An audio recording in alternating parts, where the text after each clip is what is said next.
Okay, so I know I'm a little bit late to getting to this topic, but I want to talk about it because I just made a video on the Boston Bruins being red hot. It did pretty well, so I want to talk about the Mitchell Miller signing. It happened the Friday after I made the video. Yeah, this just doesn't make sense to me.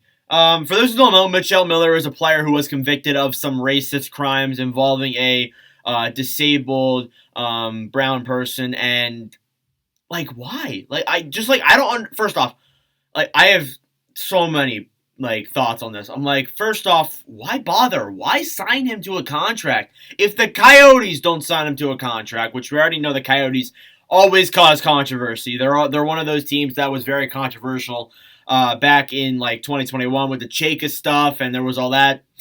Why? Just why though? Like why sign him? Why make such a big deal? You know it's going to cause controversy.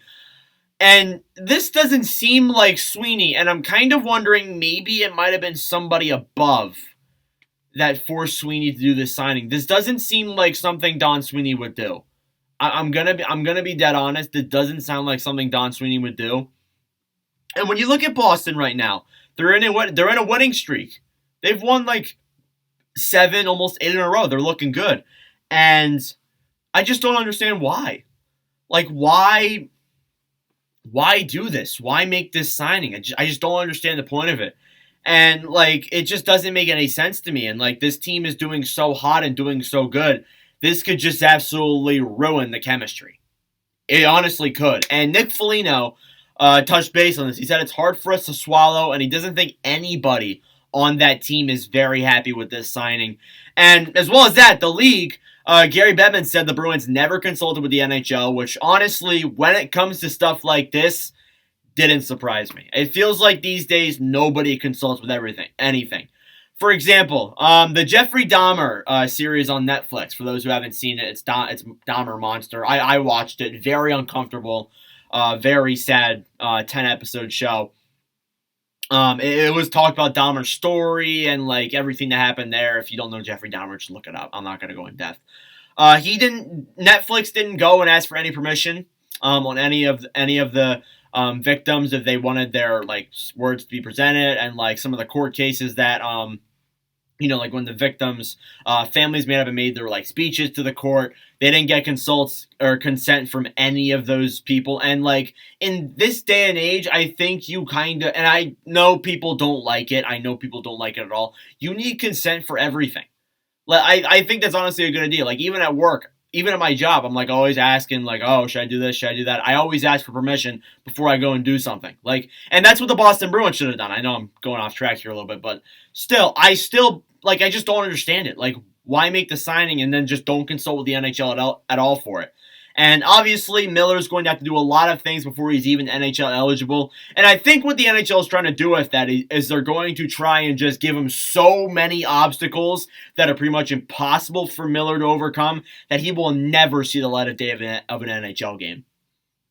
I think if he wants to be more accepted, which is kind of very difficult, and this is a touchy way to word this, if he wants to be more accepted, I think he honestly maybe needs to make a public apology, not none of this Instagram DM stuff, and maybe get some actual like proper counseling and actually work towards making his life and reputation better as a whole for making that mistake. And honestly, in this day and age, it is impossible for that. In some instances, that is good. In some instances, that is bad. And this is the instance where I honestly think it's a good thing. For example, Logan Mailux. He was involved in a sexual issue, not a racist issue.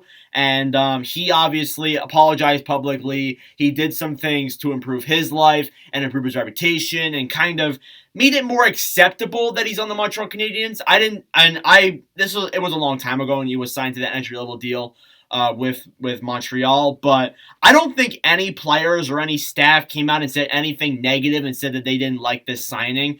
That could be the old staff because back then you obviously had Ducharme as the coach and Bergevin as the GM. So obviously that was a whole different management back then. But still, I don't think it's not. I mean, it's not talked about as much anymore. But still, though, I also don't think it's like I don't know. I don't think people are as mad at Male Lukes, but like I don't want to word it that way. I don't know. It's like I am more acceptable towards Male Lukes being on the Canadians than I am with Miller, because Miller hasn't done much. Male Lukes has at least done some things to improve, his reputation, and I think he's gotten some proper counseling as well. So I could be wrong there, but I'm pretty sure that's what he did. And he actually did a public apology, unlike Miller. So I don't understand. I mean, like, it just doesn't make any sense to me why the Bruins even did this remotely. I know Miller was, and this was headlines a couple weeks ago, maybe a couple months ago. It was at some point last season where we saw that Mitchell Miller was playing really well. I think it was with Tri-City in the WHL or some team like that. He was playing very, very well. He was putting up amazing points. And I was thinking, like, oh, God, NHL teams are going to sign them. And then we also found out, too, that Friedman, he posted saying, quote, that other teams were looking on signing him too. So it wasn't just the Bruins. It's just like, I don't know. I truly don't understand it. Let me know your thoughts on the console. It's a very touchy subject, and I could be saying some wrong things here, but I honestly think this is an embarrassing move for the organization as a whole. It doesn't make sense either. Honestly, I don't know. But I will say this, I don't think he should get an NHL job ever. And I don't think him or Male Lukes will see the light of day of an NHL game, let alone an NHL career. So, anyways, let me know your thoughts in the comments below. Thank you all very much for watching. For Porsley, I really do appreciate it. Make sure to subscribe down below. If you are new, we're going to try and get to 3,000 by the end of the year. We only have like a little less than 2 months to do it. But I mean, hey, we can try. So anyways, thank you all for watching, and I'll see you guys in the next video. Adios.